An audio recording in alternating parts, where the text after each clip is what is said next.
పెద్దపల్లి రాజన్న రాసిన నా మాట తీసుకుందాం.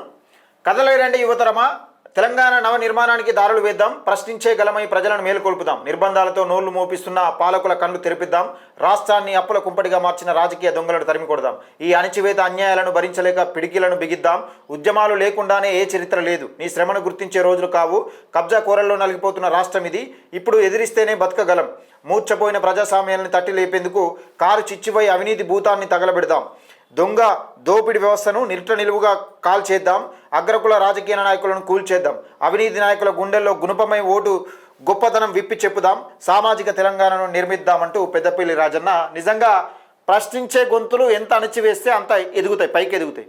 నిజంగా ప్రశ్నించే గొంతు అయితేనే ఈ సమాజం మేల్కొంటుంది తప్పితే ఈ అవినీతి అక్రమాలను కబ్జా కోరలను ఈ రాష్ట్రం నుంచి తరిమి కొట్టాలంటే ప్రశ్నించే గొంతు అయితేనే సాధ్యమవుతుంది. లేకపోతే ఈ పార్టీలు మనకేమో చేస్తాయంటే బీఆర్ఎస్ పార్టీ 9.5 సంవత్సరాలు పరిపాలించింది, కాంగ్రెస్ పార్టీ వచ్చి 2 సంవత్సరాలు అవుతుంది, కూడా మార్పు వచ్చినట్టుగా కనబడుతుంది తెలంగాణ రాష్ట్రంలో. యువతరానికి పిలుపునిచ్చినట్టుగా పెద్దపల్లి రాజన్న నేటి మాట.